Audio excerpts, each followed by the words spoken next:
Y vamos a la siguiente presentación. Y el tema es cómo eficientizar la producción de carne mediante el engorde del ternero holando. Esto va a estar a cargo del médico veterinario Sebastián Vitone. Él es profesional del Instituto Nacional de Tecnología Agropecuaria con sede de funciones en la Estación Experimental Agropecuaria Concepción del Uruguay. Vamos a recibir entonces a Sebastián con un fuerte aplauso. Estabas atrás. Estoy. Bueno, Sebastián es graduado en el año 2000 como médico veterinario en la Facultad de Ciencias Veterinarias de la Universidad Nacional de La Plata.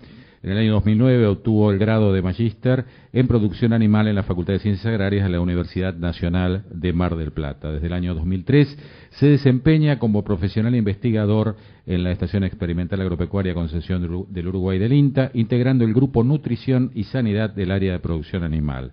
Actualmente es investigador especialista en las prácticas de destete precoz e hiperprecoz en cría vacuna y cuenta con más de 10 años de experiencia en sistemas intensivos de producción de carne. Ha sido expositor en numerosos congresos y simposios en el país. Los resultados de sus investigaciones fueron publicados en más de 70 artículos. En el año 2007 recibió junto a su equipo de trabajo el premio Fundación Pérez Compán, otorgado por la Academia Nacional de Agronomía y Veterinaria por el trabajo de feedlot convencional a la invernada intensiva ecológica. En 2011, este mismo equipo fue distinguido con una mención especial en el premio Argeninta a la calidad agroalimentaria por su tema Producción de carne de alta calidad con categorías no convencionales. Queda entonces con ustedes Sebastián Vitone. Un pequeño aviso, Sebastián, antes de empezar. Agradecer, no queríamos omitirlo, agradecer muy especialmente al Ministerio de Producción de la provincia de Santa Fe, que también nos está acompañando en este seminario. Sebastián, todo tuyo. 50 minutos. Ya me quitaste 10. Bueno, buenos días a todos, muchas gracias por la invitación. Y la verdad que la colega Minichelli no me dejó casi nada. Habló de casi todo el sistema de producción dentro de lo que es carne. Lo blando me queda nomás. Bueno, hay dos o tres cosas que me interesaba discutir un poco con ustedes o comentar. Y una es, que me preocupó bastante, es dentro del título, el término eficientizar, o hacer más eficiente. Porque si uno se pone a analizar un poco dentro de lo que es carnes, en general, digamos, incluyendo todas las carnes, siempre los que estamos con carne bovina somos los menos eficientes. ¿Por qué? Porque es mejor el pollo, requiere menos alimento, porque es mejor el cerdo. Y nosotros decimos, sí, pues, el pollo, el cerdo. Sí, la realidad es que son mercados que realmente están creciendo a pasos acelerados, pero tienen otras condiciones. Y en esos términos le pregunté a uno de los maestros viejos que nosotros tenemos, que es el ingeniero Gali, que es prácticamente el mentor de la práctica de destete precoz, que todavía asiste con 80 y pico de años a nuestra experimental, ¿qué era el término eficiencia para él? Entonces, su respuesta fue, dice, la eficiencia es el cociente entre un producto y un factor limitante.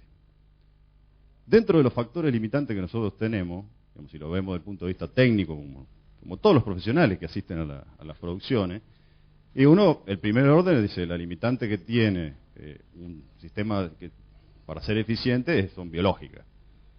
Biológica, bueno, pues la relación de eficiencia de producción, cantidad de alimento por kilo, etcétera, etcétera. Si uno piensa en esos términos, lo compara con otra especie, y seguramente el bovino no esté dentro de los más eficientes, ¿verdad? Otros son los operativos. O sea, ¿cuáles son los factores limitantes para ser eficiente? Los operativos. Dice, bueno, hablamos de feedlot, de alimentación, de suplementación. Cualquier nutricionista, digamos, que trabaje en una escala mediana, uno piensa en feedlot y automáticamente se imagina un mixer. Entonces, hay una limitante de tipo operativa que tiene que ver con infraestructura. Y yo muchas veces, por la escala, no puedo adquirir esa infraestructura, por lo tanto, quedo fuera o con una limitante operativa importante para ser eficiente. Y la otra de tipo económico, que uno tiene limitaciones económicas, porque puede ser biológicamente muy apto, puede ser operativamente muy sencillo, pero económicamente no rentable. Entonces, el orden de esos tres factores va a ser lo que va a definir nuestros términos de eficiencia. Desde el punto de vista de los sistemas, yo creo que tenemos que empezar a analizar otras cosas. O sea, el bovino es eficiente y yo creo que no hay un animal que sea más versátil que el bovino. O sea, uno piensa en pollo, piensa en cerdo, y automáticamente tiene que pensar en la infraestructura plantada y todos los sistemas, digamos, asociados a ese tipo de producciones, desde el alimento, la reproducción, etcétera, etcétera. Para hacer engorde, uno necesita de bovino, uno necesita tener o un campo natural y demorar 2, 3, 5 años, o tener grano de maíz y nitrógeno y demorar 90 días.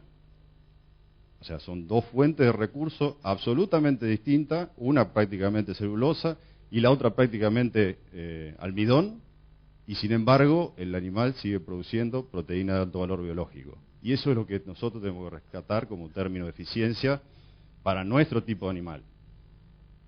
Pero bien, vamos a entrar un poco en el tema objetivo de esta charla.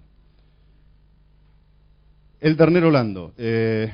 Como bien decíamos, ya se habló durante la charla anterior, o sea, la experimental de donde provengo, es la que tiene casi toda la historia del destete precoz, del destete hiperprecoz. Pero hace ya más de 15 años se tomó, digamos, una raza derivada de los sistemas lecheros, que es el ternero blando. ¿Por qué? Porque a pesar de ser un subproducto del sistema lechero, que está especializado en la producción de leche, nosotros lo veíamos como una oferta potencial de terneros para producir carne. O sea, si bien claramente acá no supera el 20% de los bovinos de todo el territorio de Santa Fe, si uno analiza todos los bovinos que hay para leche en Argentina, y estamos en 1.800.000 más o menos. Si uno transfiere eso a que 50% son machos y 50% son hembras, a pesar del semen sexado, estamos hablando de entre 700 y 800.000 terneros por año disponibles para la producción de carne. ¿Qué es lo que ocurría con estos animales hasta no hace mucho? Y en algunos casos, por lo que me comentaban antes de llegar, todavía ocurre, que se regalan, se venden a un precio muy bajo, o directamente en unas situaciones muy críticas terminan sacrificándose. Entonces, en un mundo asignado por la demanda de alimentos, nosotros no podemos darnos el lujo de descartar estas categorías para la producción de carne, siendo que los tenemos disponibles. Cuando se produjo la baja esta que comentaba la colega Minichelli en 2010 en la oferta de ternero, automáticamente esos terneros fueron absorbidos por el sistema de producción de carne, a pesar de todas las limitaciones que vamos a discutir ahora. Pero directamente ingresaron al sistema de producción de carne. Entonces, ¿cuál era el problema? ¿El problema de eficiencia? ¿El problema operativo o el problema de mercado por el cual no se pueden insertar dentro de los sistemas de producción de carne? Una ventaja que tiene esta categoría es que no tiene limitación de peso mínimo de faena. Entonces empezamos a trabajar sobre un sistema que sea lo más corto posible en tiempo. O sea, desde que nace el ternero hasta que uno logra el peso objetivo de faena, y analizamos categoría de ternero, por debajo de los 300 kilos. Básicamente entre los 220 y los 300 kilos de peso vivo al momento de embarque a la faena. ¿Por qué? Y porque es el más rápido, el de mayor giro de capital, o sea, llegar con un animal lo más rápidamente posible a una corta edad, que garantiza otras cuestiones sobre la calidad de la carne, y además reduce los problemas operativos dentro de la empresa, que puede ser el mismo tambo, que ya tiene una carga muy grande de logística y problemas operativos. Se puede generar a través de esto sistemas, como dice acá, intensivos, insumo, mano de obra, demandantes, oferta de trabajo. Pensando en sistemas que utilizan granos, sistemas que requieren del cuidado de las criaturas, como decía la colega, necesitan gente. Entonces, todos los sistemas intensivos, en la medida que uno quiere ser más intensivo y más eficiente, requiere más personal y más horas hombre. Sobre el sistema de crianza y terminación no hay ningún secreto. Son tan eficientes e incluso podría analizarse, si no más, que las categorías, digamos, seleccionadas para carne, que los británicos o sus cruzas de tipo carnicero, siempre y cuando uno los enfrente con alimentos de alta calidad.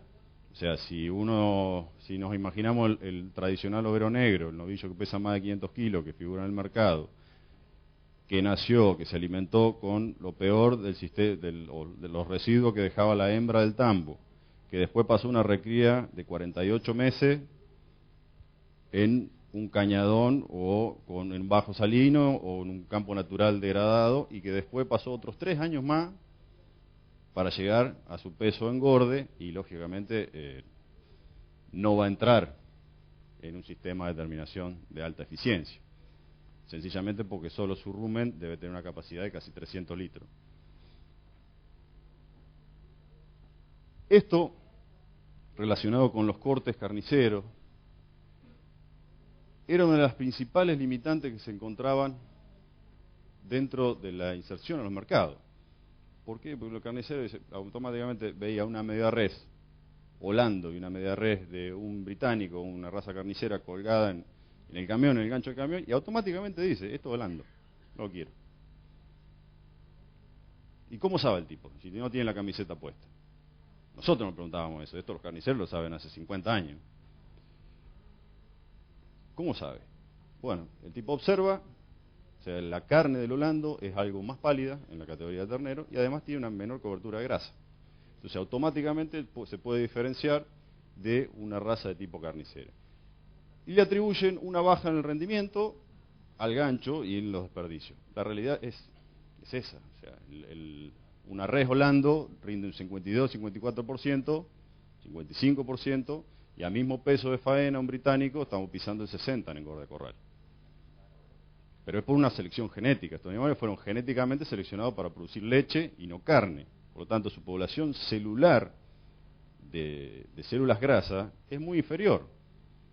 Cuando tenemos el engrasamiento objetivo de un ternero de 300 kilos a la faena británico, sabemos que tiene que estar entre 6 y 10 milímetros, es el óptimo para el consumo interno en Argentina. Y en ese mismo peso, un holando tiene 3. Y le puede dar de comer bombones, que va a seguir teniendo 3. Entonces, esa es una limitante considerada por el mercado. Esto constituye un potencial de oferta diferencial. Es otro tipo de carne. Es carne vacuna, tiene las mismas características, pero debe ser considerada con esas diferencias al momento de ser comercializada. Nosotros estamos convencidos que son a favor, pero bueno, hay que discutirlo. Dentro de lo que es recría de fase lactante, en los últimos 10 años, diría yo, se ha avanzado muchísimo en todo lo que tiene que ver con eficiencia. O sea, hoy podemos estar hablando de sistemas de leche muy anticipados, como los que nacieron con el sistema de leche Rutter, por ejemplo, donde pasaron de recrías tradicionales o de fase de estaca tradicionales de 60 días de duración a desleches de 28 días sin ningún tipo de problema. Esto, ¿cómo lo resuelve el ternero? Y lo resuelve comiendo más alimento. O sea, en la medida que yo reduzco la fase o la oferta de leche en la estaca, el ternero tiende a reemplazar ese faltante de leche por una mayor cantidad de un alimento concentrado. Esto tiene que ver esencialmente con facilitar la operatoria dentro de la guachera, que tiene muchísimos problemas desde el punto de vista sanitario. Entonces, cuando yo acorto el periodo, libero mucho la capacidad operativa del personal y mejora bastante todos los aspectos sanitarios. Y además, esa sustitución de la leche o de los sustitutos lácteos por un alimento concentrado, digamos, de calidad energética similar, me permite reducir los costos. O sea, cuando la leche valía menos de 80 centavos, lógicamente valía la pena darle leche. Pero cuando mejoró el precio de la leche, uno de los costos mayores que tiene la recría de los terneros es precisamente en la etapa lactante. Se lleva aproximadamente el 30% del costo total de la recría, se lo lleva únicamente el sustituto lácteo o la leche. Entonces nosotros pensamos en un sistema lo más simplificado posible desde el punto de vista operativo y lo más corto posible en tiempo también. Entonces, dentro de la modalidad ternero, si bien uno tiene esas recrías tradicionales que pueden pasar por sistemas pastoriles y después ir a un feedlot terminal o un engordo terminal. Santa Fe tiene, en la parte de la cuenca lechera, tiene varios encierres de terneros volando muy eficientes en base a pasto, o en base a feedlot con alto contenido de fibra. Nosotros para ello lo que hicimos fue pensar por ahí un poco en las limitaciones que tienen nuestros sistemas lecheros en cuestiones no solo operativos, sino de espacio. O sea, yo no puedo ocupar espacio dentro de un establecimiento lechero con una categoría de engorde o de una categoría de producción de carne, restándole pastura, restándole superficie a la vaca. Entonces pensamos en un sistema de engorde purral puro, salida de estaca y un sistema de terminación en base a granos, base a grano de maíz, en este caso, todas las experiencias que nosotros hemos hecho. Y para que sea operativamente simple, lo copiamos con el sistema de engorde de ternero bolita. Los que están en cría, que conocen el destete precoz desde antes que yo seguramente, saben que junto con el destete precoz se desarrolló este sistema, el engorde de ternero bolita, que en aquel entonces permitía llegar, digamos, al criador directamente al mercado de carne sin tener que pasar por los sistemas de invernada. Terminaba un ternero de 70-80 kilos, una vez que aprendía a comer, se lo metía en corrales con comederos tolva de este tipo, llenaba el comedero tolva con un 90% de grano de maíz entero y un 10% de un concentrado proteico para corregir proteína, y directamente ese era todo el sistema de engorde. Para los holandos pensamos algo similar, o sea, salida de estaca entre los 28 y 60 días, según el sistema que adopte cada establecimiento, y directamente a un comedero tolva hasta peso objetivo de terminación, con esos dos componentes, sin fibra. ¿Por qué sin fibra? Principalmente respetando las características de este sistema, principalmente por dos cuestiones. Una es una cuestión operativa. Si yo incorporo la fibra dentro de lo que es alimentación para un engorde terminal, estoy obligado a suministrarla diariamente si quiero controlar la oferta. Si la pongo al libitum, pongo un rollo ahí adentro, lo que hacen los animales es consumir a voluntad la cantidad que quieren. Si yo los dejo consumir a voluntad, ellos van a componer su ración de la mitad de pasto y la mitad de grano. Entonces mi ganancia aérea de peso y mi eficiencia en la utilización de grano va a ser pobre. Por lo tanto, le sacamos la fibra, lo dejamos con grano de maíz entero y concentrado proteico, y directamente el efecto del grano entero me resuelve el problema de la fibra dentro de los corrales. ¿Cómo se comportaban esos terneros de 30 o 60 días de destete precoz, hiperprecoz en cría, frente a sistemas de engorde a corral fibra cero o sistema de engorde de tipo bolita? Y si uno mira acá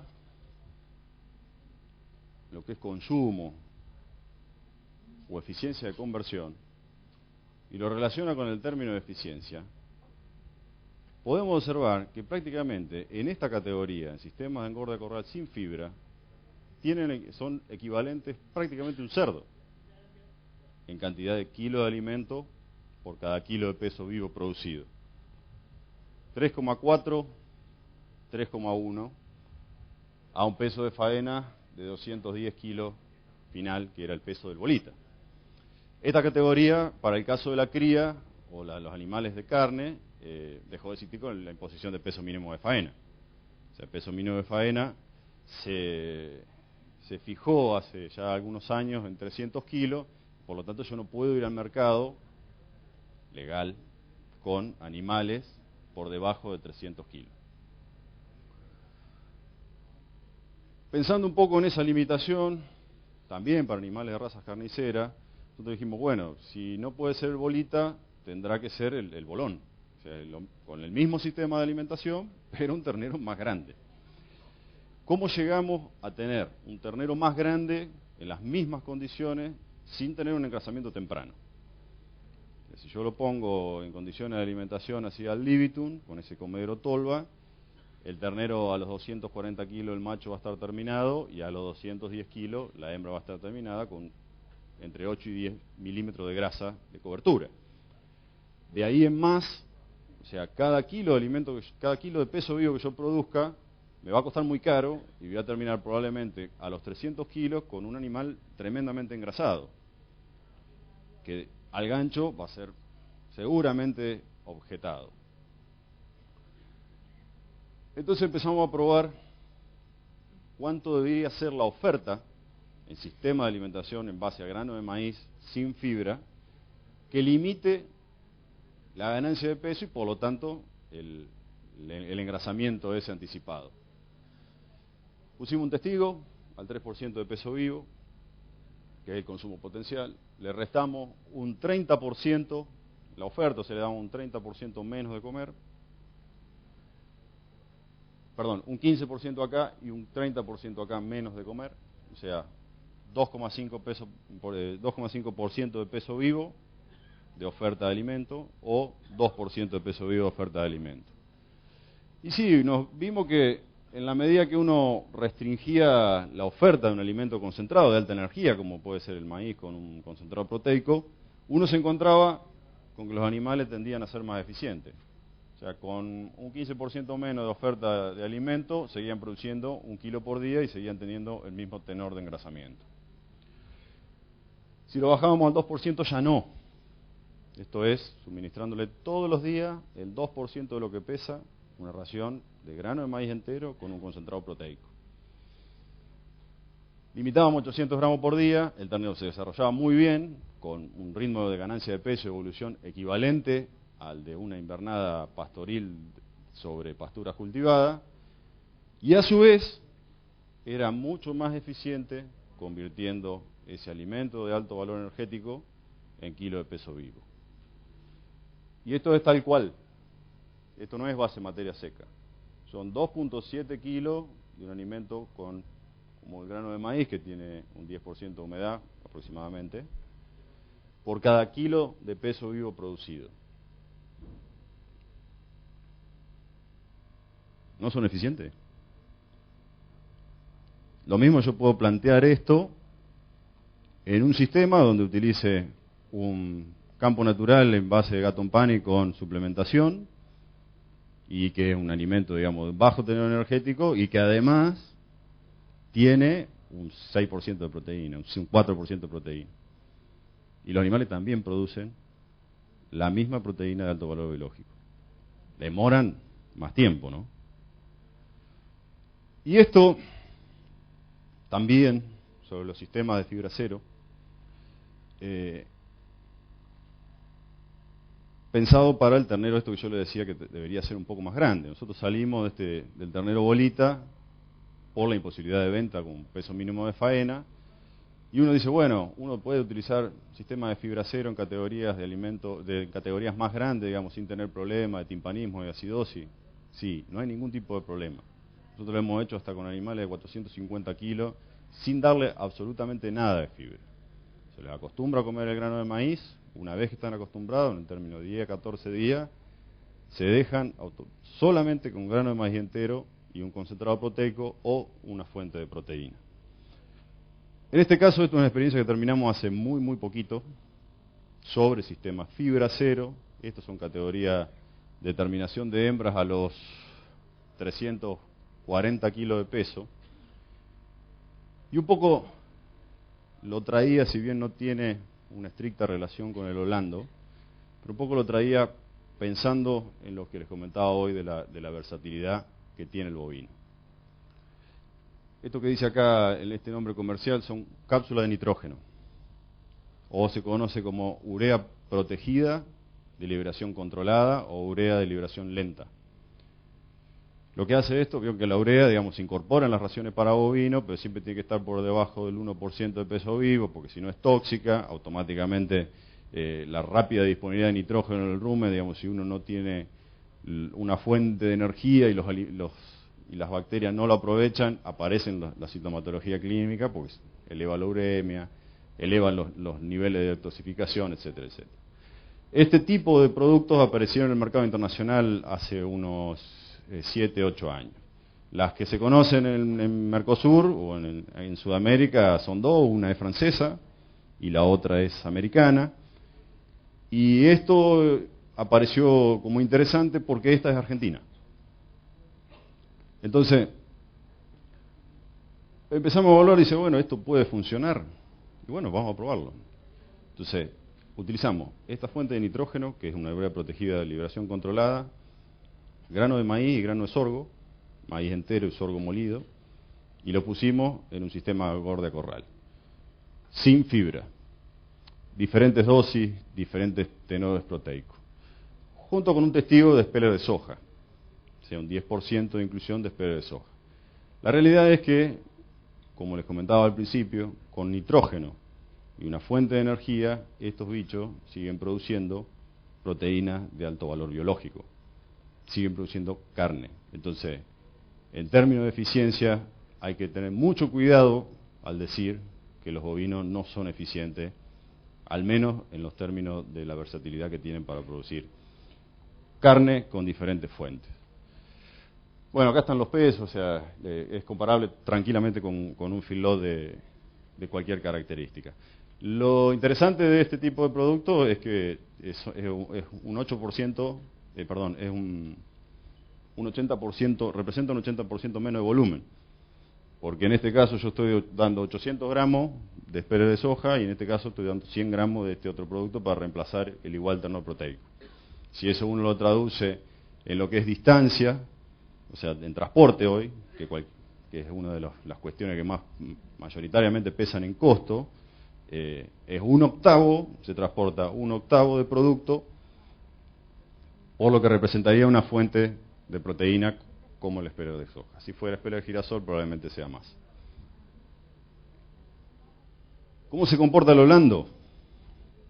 En estas mismas condiciones de alimentación, fibra cero, base de grano de maíz. Esto es un resumen de 4 experiencias. Peso de faena liviano, de 2.30 a 2.40. Eficiencia de conversión, 3.7 a 4.5 a 1.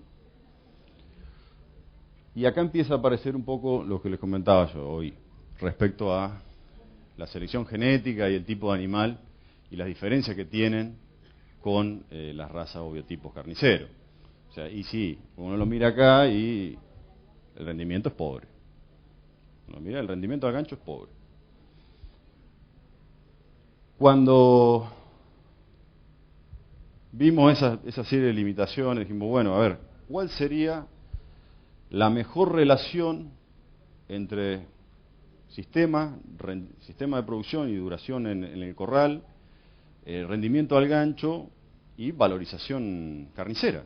O sea, y ahí hicimos una evaluación con la cual nos acompañó el IPCBA en una de sus primeras compulsas de proyectos de investigación, y evaluamos 3 pesos de faena en la categoría terneros holando, que eran 220 kilos, 260 kilos y 290 kilos de peso a la faena. La eficiencia de conversión realmente es comparable con cualquier otra raza carnicera. Una ganancia diaria de peso que no tiene nada que envidiarle a cualquier otro sistema de engorda corral, siempre base fibra cero, con una ración con 85% de grano de maíz y un 15% de un concentrado proteico comercial en esta experiencia. Y para valorizar la carne, dijimos, bueno, ¿qué es lo que hay que buscar o cuál es el objetivo de analizar con respecto a la carne de estas categorías?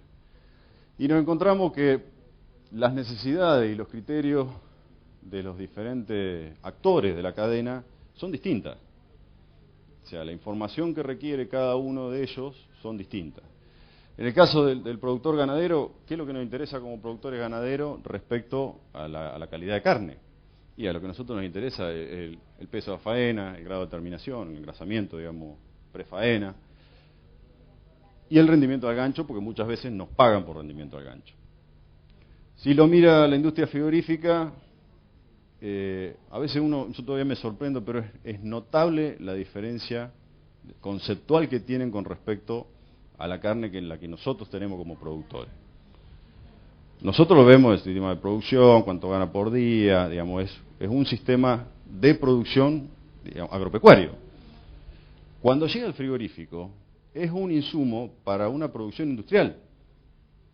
Y ellos lo ven como tal, entonces les interesan otras cuestiones. Una de ellas es el rendimiento industrial de la red. Por eso cuando uno manda terneros chicos, no les gusta. O sea, a nosotros el mercado es el que mejor lo paga. La industria frigorífica le conviene que el animal sea mucho más pesado, porque sus costos de faena y todo el costo que tienen en la cadena de producción es por individualmente, cuando el animal es más chico, es mayor el costo. Le interesa el mercado que van a abastecer y cuáles son los procedimientos de conservación. Digamos, si hay algo dentro del producto que uno ofrece como carne que tenga algún problema de conservación. Y como consumidores, quien va a consumir esa carne, y el interés está puesto en otra cosa. O sea, cuando uno la ve ya en el mostrador, le interesa si va a ser tierna, qué color tiene, si es jugosa, qué sabor, qué aroma. Y además de todas esas cosas, en los últimos años apareció este concepto, que tiene que ser un alimento funcional. Alimentos funcionales son aquellos que aportan otras cosas además del valor nutricional para, digamos, que tiene cualquier comida. El caso de la carne ha sido muy observado y ha sido recalcado en algunas experiencias también de este instituto, el problema que tiene con las grasas saturadas y las enfermedades cardiovasculares, etcétera, etcétera. Pero como funcional es un aporte de aminoácidos esenciales, digamos, que es netamente necesario para la vida de cualquier ser humano. Un chico que tiene menos de 2 años de edad, si no consume carne, puede tener limitante en su crecimiento por la falta de estos aminoácidos esenciales que están contenidos únicamente en la carne roja. Y además de todo eso, tiene que ser producido en condiciones de bienestar animal. Que todavía estamos discutiendo cuáles son las condiciones de bienestar animal, pero uno tiene que demostrar que lo está produciendo, digamos, con esas condiciones. En esta experiencia, que les comentaba, donde seleccionamos, queríamos evaluar los 3 pesos de faena, a ver cuál era el más conveniente, se pusieron 200 kilos, 260 kilos, 290 kilos y un testigo británico. Esto es el grado de engrasamiento evaluado por ecografía. Entonces, todos los prefaena hacíamos una ecografía de espesor de grasa dorsal antes de enviarlo al frigorífico, y acá empieza a aparecer un poco la diferencia que yo les comentaba al principio. El británico era faenado con tipo ternero bolita, con 230 kilos de peso a la faena, y era equivalente a este primer holando que está acá. El grado de engrasamiento del holando era la mitad que era de un animal británico de igual peso. Cuando nos íbamos un poco acercando más a pesos mayores, lógicamente con más días de encierre con grano, mejoraba un poco el grado de engrasamiento, pero acá estamos viendo un animal que pesó 200, casi 300 kilos la faena frente a uno de 220. La columna roja, que aparece únicamente para la raza británica, fíjense que para los holandos, cuando inicia el engorde, es 0. Y el británico, ya siendo ternero de 110, 120 kilos, ya tiene un grado de engrasamiento, por más que uno lo vea, no gordo en el momento del ingreso a los corrales. Y esto es lo que esto es lo que se ve de una res, una media res holanda. Es lo que ve el carnicero que les comentaba hoy. Ve una media res que ellos le llaman media res lavada. ¿Por qué? Porque no tiene grasa. Entonces, esa media res lavada siempre parece que está como húmeda en la superficie. Tiene muy poca grasa de cobertura, el cuarto no tiende a ser tan redondo, o sea, tiene la rueda un poco más chica. Y al corte son cortes pálidos y magros. Yo no sé si se alcanza a distinguir bien, está un poco clarita la foto en la presentación. Tiene algunos problemas para la industria ese tema de no tener la grasa de cobertura. Analizando los pesos y rendimientos de estas 3 categorías de ternero tipo consumo liviano, nos encontramos nuevamente con esta limitante. Cuando observamos los 220 kilos, el rendimiento del gancho era sumamente pobre, 50%. La mitad era hueso, prácticamente. Cuando nos vamos a 260 kilos o a los 290, o casi 280 kilos de peso a la faena, uno se encuentra con un rendimiento aceptable para la categoría del 54% aproximadamente, y pensando en un ternero de un peso equivalente, 260 a 300 británico, no sería 54 como está acá con este peso, sino que sería del orden del 60%. Rinde un 3, un 4% menos que un animal de raza carnicera. Si uno analiza los principales cortes carniceros, digamos, son los cortes más valiosos de la red, que son del cuarto trasero de la pistola, y mira el bife angosto, lomo, cuadril, cuadrada, el peseto, se encuentra en estas tres categorías de ternero, probablemente con cortes que ya hoy no están en el mostrador, porque eran los provenientes de ese ternero de tipo bolita. Un lomo de 1 kilo, 1 kilo y cuarto, un peseto de 1 kilo, digamos, que eran muy seleccionados por las características de terneza que tenía esa carne. Con esta categoría, tranquilamente, al estar exenta de peso mínimo de faena, uno podría aspirar a producir esos cortes, ese tipo de corte. Cuando analizamos un poco el total de cortes valiosos que encontramos en kilos, y lógicamente en la medida que nosotros aumentamos el peso de faena, aumenta la cantidad de cortes valiosos por res. Pero, ¿qué porcentaje representan del total de la res esos cortes valiosos? Para el caso del ternero liviano, faenado 220 kilos, representan el 27%, y para el caso de uno mediano, representan el 28%, un poquito menos para el de 290 kilos. No miren mucho la escala porque nosotros somos bastante tramposos. Acá hay un punto de diferencia y la columna es así. Pero lo cierto es que nos sirvió como para identificar cuál era de las tres categorías la más apta, digamos, en relación rendimiento, eficiencia de conversión y grado de terminación, que estaba entre 260 y 300 kilos, 290 kilos. Se analizó el color, una serie de parámetros químicos, físicos de la carne, se analizan, digamos, son tradicionalmente estudiados en casi todas las carnes, que son color, terneza, hay parámetros de tipo químico y hay parámetros de tipo sensorial. Algunos de ellos los vamos a ver ahora. Terneza, si uno miraba la terneza entre las tres categorías, el color, prácticamente no se manifestaban diferencia objetiva en la medición de color que se hace con un equipo especial.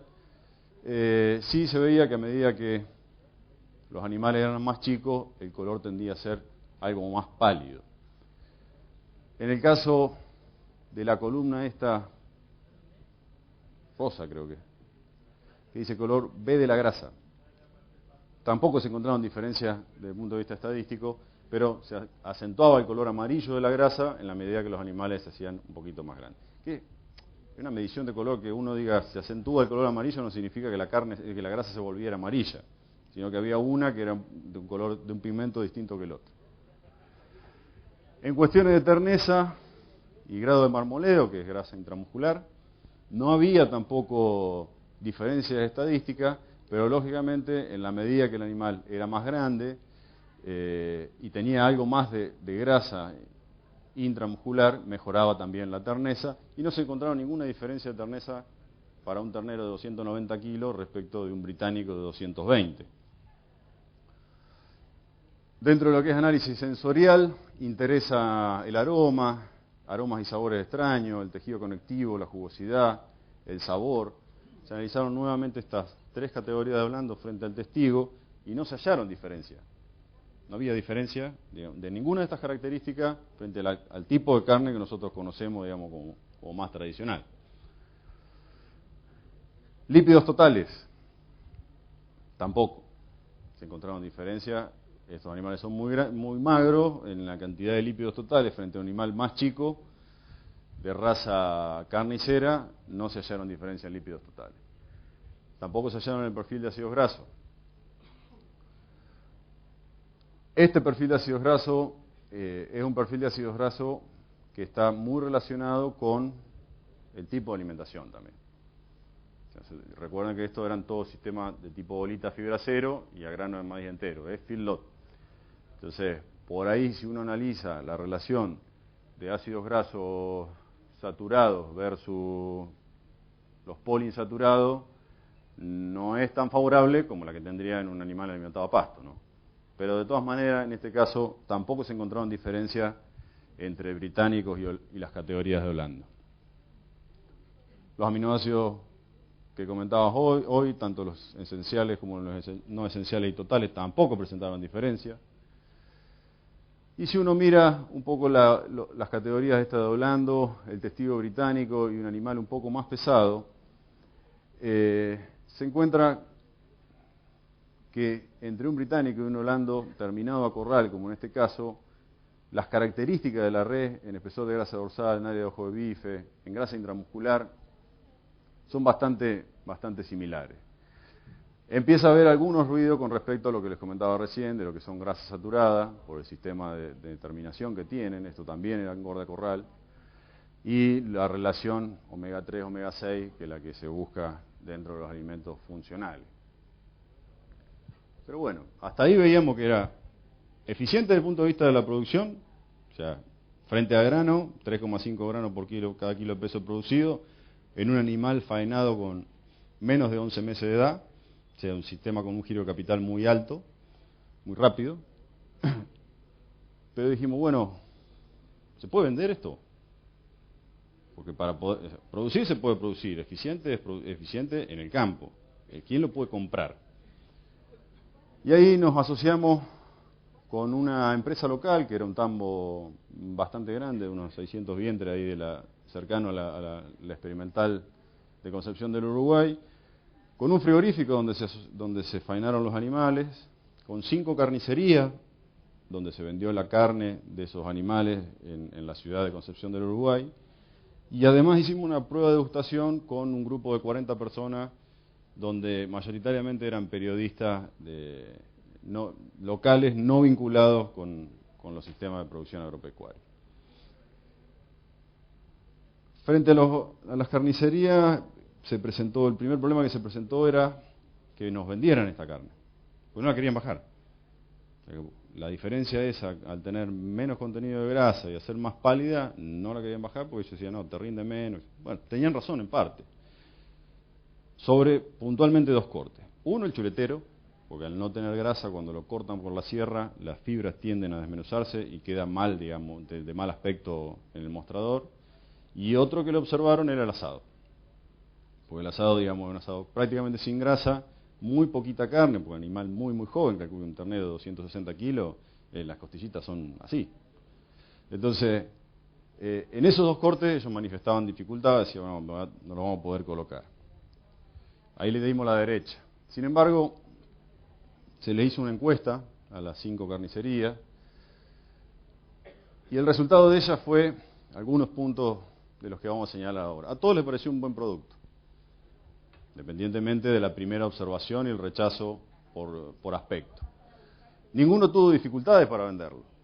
O sea, por el contrario, sus clientes lo demandaron por las 2 características que ellos le atribuían problemas comerciales, que era el color más pálido, por el consumidor relacionarlo con terneza, y la ausencia de grasa, por relacionarlo con una cuestión comercial y de un alimento que es más benéfico para la salud.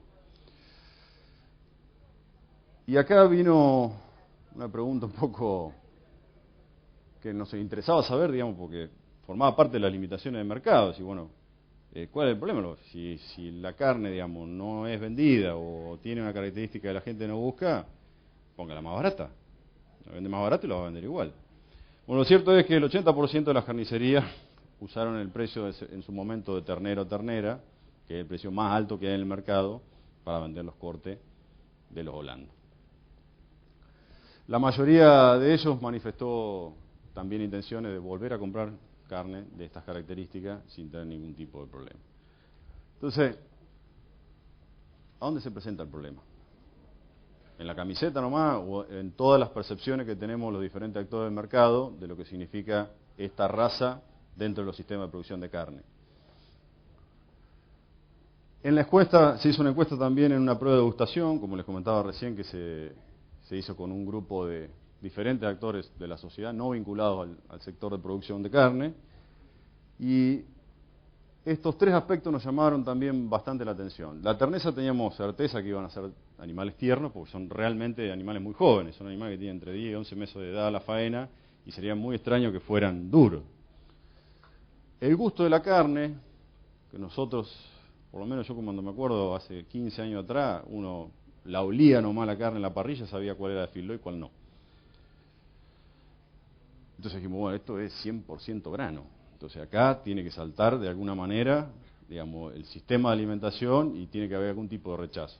Lo cierto es que quienes hicieron la observación le encontraron gusto a novillo en 94% y solo 6%, gusto a ternero en 94% y solo 6% novillo, y ninguno tuvo percepción de gusto a cerdo.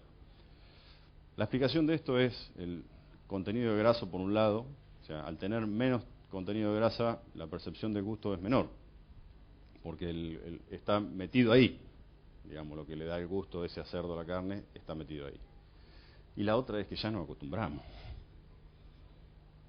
Después de tener prácticamente 70% de las carnes, digamos, que pasan, que llegan a faena o que entran al sistema de comercialización de nuestro mercado, que pasan por un sistema de terminación con grano, y nos tenemos que haber acostumbrado. Entonces, nuestra percepción del gusto con el tiempo también ha cambiado.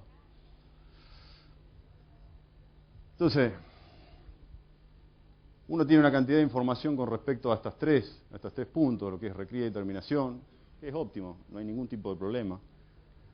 En lo que es calidad de producto, también, digamos, no habría por qué tener ningún tipo de problema. Son reses magras, que tienen un rendimiento aceptable relacionado con la categoría y con el biotipo. Y en la extensión comercial, son cortes que tienen de hecho alta valoración en el mostrador por las características estas que recalcamos de terneza y de ausencia de grasa. Hasta acá viene todo bárbaro. Está todo bárbaro. Producimos carne con holando, se puede vender en el mercado, la gente la compra. Desde el punto de vista de la producción, ¿esto es rentable? O sea, es pasible de alimentarse con una gran cantidad de insumos desde los 2 días de edad hasta llegar a la faena. También hicimos un trabajo junto con otros alumnos de una facultad de ciencias exactas, un análisis de margen bruto y de costos con los diferentes pesos de faena y con diferentes sistemas de tiempo de desleche. ¿Por qué utilizamos sistemas diferentes de tiempo de desleche? Porque usan diferentes insumos y utilizan diferentes cantidades de leche. Entonces, a la medida que yo me voy a desleches más largos, hoy el impacto que tiene la utilización de sustituto lácteo o de leche es muy alto dentro de los costos totales cuando termina con el ternero faenado. Pero esto está actualizado al día de ayer, asignándole un valor de 200 pesos al ternero descalostrado y considerando una venta de ternero gordo en 9.70, pensemos que un ternero gordo de 300 kilos de cruza británica está en 11.50 en el mercado, hizo promedio la semana pasada. Nuestra zona, pues un poquito menos. En general nosotros utilizamos para el holando, por todas estas cuestiones de observaciones que le hacen, un 15% menos del valor del ternero de mercado de Liniers. Por el solo hecho de ser holando, y mantenemos, digamos, ese mismo precio, digamos, ya hace 5 o 6 años para hacer los cálculos de margen bruto. Y uno ve que los márgenes brutos son aceptables, o sea, lógicamente en la medida que uso sistemas más eficientes en el desleche y utilizo pesos de faena mayores, tengo probablemente mejores relaciones de costo-beneficio, ¿no? Pero está en el orden de 3 pesos con 40, digamos, siempre pensando, esto está calculado todos los insumos y una mano de obra de mediodía hombre por un periodo de 6 meses. Para finalizar, como ya hace algunos años que trabajamos con esto, siempre en octubre de cada año hacemos, digamos, el margen bruto promedio de ese año. 2009, cuando iniciamos trabajando con esta categoría, el margen bruto no superaba los 50 centavos por kilo producido. Los terneros estos, lógicamente, como no valían lo que uno necesitaba pagar el alimento, terminaban en un destino mucho más cruel que lo que puede ser un sistema de engorde, ¿no? Pero realmente no había posibilidad de alimentarlo porque uno terminaba con un ternero de 120 kilos que había costado lo mismo que un ternero de 180 kilos en una raza británica. En 2010, como bien decía mi colega hace un rato, digamos, hubo un cambio de relación de precio y eso traccionó los precios de la hacienda y mejoraron los márgenes. Ahora estamos estabilizados.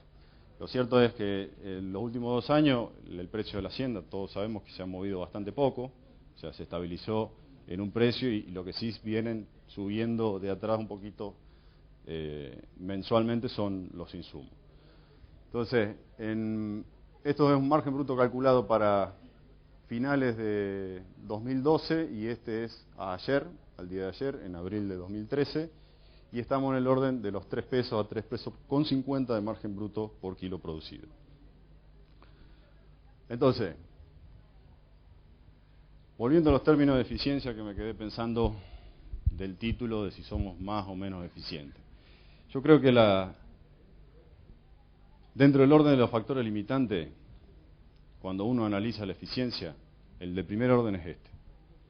Si es económicamente viable y si el mercado lo acepta como tal. Si el mercado lo acepta como tal y económicamente viable, uno puede resolver los problemas operativos y tener alguna limitante biológica o ser biológicamente menos eficiente y aún así ganar dinero. Por lo tanto, creo que no deberíamos dejar que todo el mundo diga a viva voz que los sistemas de producción de carne bovina de nuestro país son ineficientes. Muchas gracias.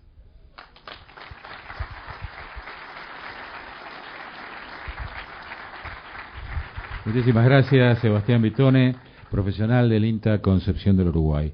Bueno, Sebastián, igual que en el caso de Marcela, hay muchas preguntas. Así que, por lo pronto, los que tengan preguntas en sala las pueden ir preparando, las asistentes van a ir recibiéndolas. Y las preguntas que tenemos a continuación son las que han llegado a través de nuestros internautas a través de agrositio.com. Y vienen de distintos puntos del país y también del exterior. Vamos a empezar con una que viene desde la provincia de Jujuy, es José Alejandro Sánchez Bono, y consulta, en el caso de la alimentación sin fibra, ¿cómo reacciona el animal con la acidosis?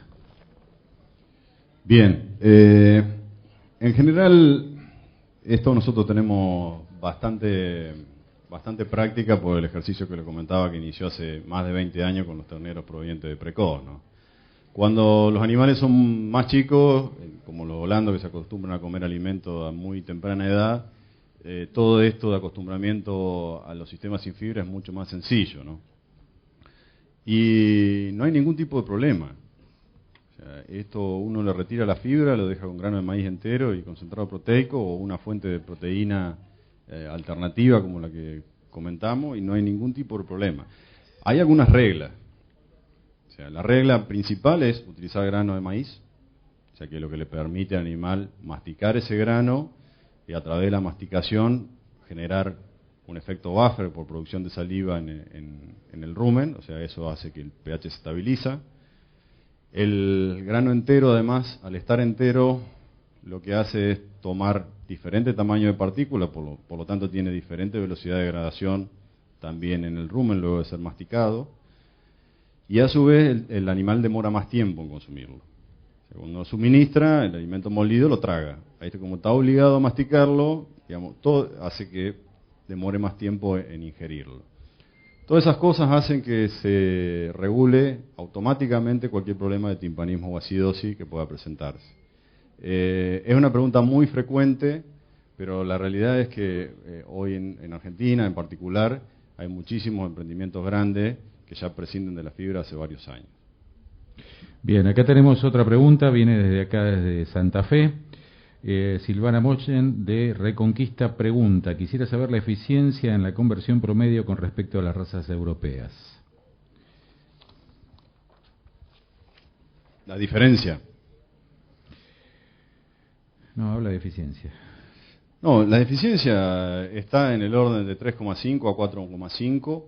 Esta es una de las virtudes que permiten los sistemas de fibra cero. Lo que yo hago al eliminar, digamos, directamente la fibra es, y más en la categoría chica, ocupar ese espacio que está tomando la fibra dentro de lo que es el total de la alimentación que puede consumir con algo más de energía. Entonces eso me hace mejorar mucho la eficiencia de conversión. La eficiencia de conversión está entre 3,5 y 4,5, dependiendo de los insumos que uno utilice. En general nosotros la propuesta para esta categoría de ternero chico, precisamente en favor de esa eficiencia, la recomendación es utilizar granos de alto contenido energético, como son el grano de sorgo, el grano de maíz.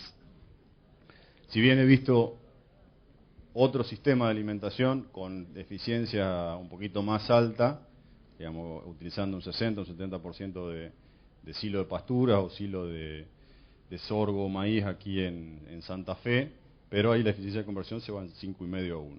Sistema fibra cero, parolando hasta 260 kilos, tengo que pensar 3,5, 4 a 1, y no existe prácticamente diferencia con otra categoría o cruzas de razas carniceras. Bien, acá tenemos una pregunta que viene desde Xalapa, México, del señor Sergio Cruz Casas, y dice: al eliminar el efecto de fibra efectiva por parte del heno, ¿qué efectos se tuvo a nivel de sanidad ruminal relacionados con muertes en el feedlot? Bien. Efectos, muertes en el feedlot no hay. Lo que sí hay que tener algunas previsiones. La realidad es que cuando utilizamos comederos tolva, por ejemplo, la previsión es tener ese comedero siempre lleno de alimento. Si uno, por alguna razón, en un momento se queda sin alimento un día y lo vuelve a llenar al día siguiente, y los animales que coman primero, hambriados, van a comer en exceso, y en general se producen muertes, pero no ni siquiera son por acidosis, son por impactación. Al ser grano de maíz entero, lo que hacen y un alimento muy seco, lo que hace es impactarse en la redecilla. Se llena la redecilla, se convierte como si fuera una pelota de tergopol muy dura, y el animal termina muriéndose por deshidratación. Pero no es ni siquiera por timpanismo ni por acidosis. Ahora, estamos hablando siempre de sistemas de engorde terminal. Ustedes vieron que estamos trabajando en engorde terminales que no van más allá de los 120, 150 días. En el caso de Orlando, por ejemplo, van hasta los 180 días en las categorías de mayor peso de faena. Podríamos discutir si estos sistemas uno lo incorporaría para una hembra de recría dentro del tambo. Yo creería que no es recomendable para una hembra. O sea, porque si bien uno tiene una cantidad de beneficio en favor de la eficiencia de conversión y de la operatoria de suministro del alimento, el hecho de no tener fibra y el hecho de tener un alimento que produce una gran cantidad de ácidos grasos volátiles puede predisponer a tumores, por ejemplo, en el largo plazo. Entonces, si predispone a tumores en el largo plazo y yo necesito tener una vaca lechera que viva 10 años, no va a ser conveniente. Siempre estamos hablando de encierres terminales, o sea, que van directamente a faena. Bien, tenemos más preguntas que nos han hecho llegar a través de Internet, pero vamos a darle lugar a las presenciales. Sebastián, sé que no es fácil, pero a ver si podemos hacer tipo ping-pong de preguntas y respuestas, porque son muchas. Acá el doctor Aguzzi de Federación Agraria Argentina nos pregunta: fibra cero en ternero solando, ¿hasta qué quilaje se trabajó en grano de maíz entero? ¿Y qué conclusiones obtuvieron luego de 220, 240 kilos por unidad? Bien, yo dije que funcionan prácticamente igual que las razas británicas. Nosotros hemos trabajado hasta los 450 kilos en fibra cero, si bien con otro sistema de recrías previo, ¿no? Sin ningún tipo de problema. Vaquillona, novillito, ternero blando, en ninguna de esas categorías hubo problema. Hay que enseñarle a comer el maíz. Acá hay otra pregunta, creo que está contestada con la que acabas de responder. ¿Cuál es el efecto del grano entero para reemplazar la fibra? ¿Por qué no se utiliza grano quebrado o no sé qué? Bueno, o molido. Bien, la del grano entero ya la comentamos. Bien, te estaría respondida. La siguiente es de un estudiante de agronomía de la Universidad Nacional del Litoral que nos pregunta cuál es la calidad nutricional de la carne y qué parámetros de bienestar animal podría mejorarse con este sistema. Bueno, respecto a la calidad nutricional es una pregunta que tal vez no te podría responder porque o es demasiado extensa o yo no cuento con la información suficiente como para brindártela.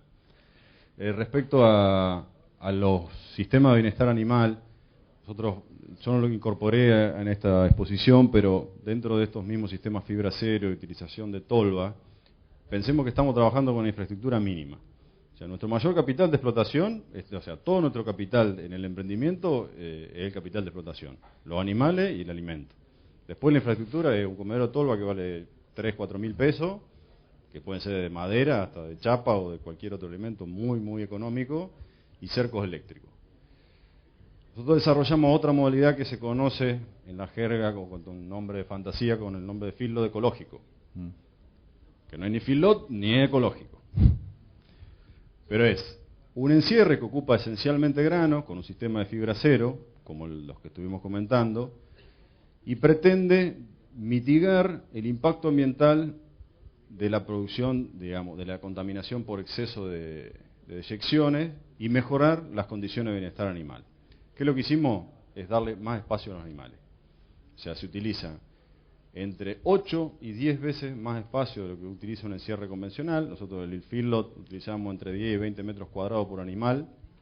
En estos modelos de tipo feedlot ecológico, nosotros proponemos utilizar de 80 a 100 metros cuadrados por animal. Y a su vez, por ser de pequeña escala, o sea, son todos de menos de 1000, están propuestos para escalas de menos de 1000 animales. O sea, de ninguna manera se puede reemplazar un filo industrial. O sea, estos son a pequeñas escalas. Uno lo puede ir moviendo y de esa manera diluir esa contaminación por exceso de desecciones. Entonces, los animales nunca están en sistemas con barro, que es el enemigo número uno que tenemos en Argentina en los filos, el barro. El problema es que somos unos monstruos copiando. Entonces, nosotros copiamos el feedlot de los modelos americanos. Los modelos americanos que están en Texas y en Arizona. Llueven 400 milímetros por año y tienen suelo de base rocoso. Entonces nosotros trajimos la misma dimensión de comedero y de corrales y lo metimos en el suelo pesado de la pampa húmeda con 1200 milímetros. O sea, era una cuestión lógica. Entonces el costo de impermeabilización de piso termina siendo muy caro para su sistema. Una manera de resolverlo en pequeña escala es darle más espacio para mejorar el bienestar animal con modelos de este tipo. Bien, acá dos estudiantes, uno es de la Facultad de Ciencias Agropecuarias de la UNER. Dice, ¿se realizan ensayos con machos enteros jóvenes o solo con novillos? ¿Cuáles podrían ser las diferencias en eficiencia productiva? Bien, ellos tienen de la UNER, de la Facultad de Agronomía, ¿es? Sí, de Agropecuaria, sí. Sí, ellos tienen una experiencia también, la conozco, estuve el año pasado. Hay experiencias previas también dentro de la experimental con machos enteros y machos castrados. Una de las experiencias que nosotros hicimos era con machos enteros. Sinceramente, desde el punto de vista de eficiencia de conversión o desde el punto de vista productivo, no encontramos ningún mérito en favor del entero. Ojo que esto puede tener que estar en relación directa con la edad de la pubertad también. Entonces estamos faenando animales que tienen menos de 10 meses de edad y los machos, los bovinos, entran en pubertad entre los 10 y 12 meses. Entonces el efecto hormonal ya para estas categorías no lo tiene. Lo que sí nos encontramos es con un problema operativo en los animales que llegaban a los 300 kilos y que entraban en pubertad. Un problema operativo que se empezaban a topar. O sea, se topan, se montan, rompen las instalaciones porque topan los comederos, topan los bebederos. Entonces, si no tiene realmente un mérito importante desde el punto de vista de eficiencia de conversión, que uno mejore 10 puntos de eficiencia de conversión, digamos, operativamente es una complicación. Y ni hablar si uno lo está proponiendo dentro del mismo sistema tambero, donde tiene una cantidad de categoría de hembra dando vuelta dentro del establecimiento. Yo conozco la información publicada con respecto al macho entero, joven. Lo cierto es que en nuestras experiencias un poco lo descartamos precisamente por los problemas operativos. Tenemos la última pregunta. Rodríguez Denis, de la Universidad Nacional del Litoral, nos pregunta si se priva al ternero de pasturas con fibra, ¿no le produce al ternero diarrea por el aumento de energía? Y si se priva de fibra, ¿cómo se le controlaría la acidez? Bien. El balance se da entre la energía y la proteína. Yo hace un rato dije que los bovinos, los rumiantes eran tan versátiles que tenían la capacidad de producir carne o proteína de alto valor biológico para nosotros a partir de nitrógeno y de almidón, que es esencialmente los dos componentes que nosotros suministramos, digamos, dentro de una dieta. Está bien, el almidón está contenido en los granos, grano de maíz o cualquier otro de los cereales, y el nitrógeno está contenido dentro de las diferentes fuentes de proteína que nosotros suministramos. Llámese urea, llámese espera de soja, espera de girasol. Entonces, en ese juego, digamos, tanto la acidosis como los efectos que puede llegar a tener con el consumo, está en el balance energético proteico. Si yo tengo, digamos, un exceso de proteína en la dieta, seguramente tenga problemas digestivos con diarrea por ese exceso de nitrógeno que termina pasando a las heces, y ahí se manifiesta la diarrea.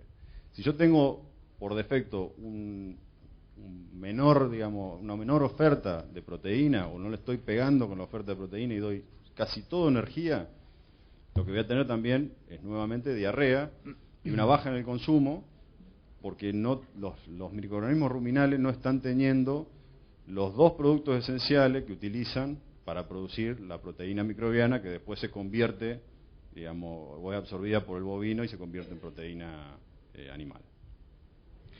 Sebastián, muchas preguntas fueron, muchas gracias por responderlas a todos. Te damos tarea para el hogar. Correos electrónicos de gente de Córdoba, de Uruguay y también de Santa Fe que le han hecho llegar, así que cuando tengas tiempo... Vamos a pasar un chivo, sino, para la gente que está en el norte, en junio vamos a estar en Tucumán, como los Palmeras. Me parece muy bien. En junio en Tucumán. En junio en Tucumán, entonces Sebastián Vitone, muchísimas gracias.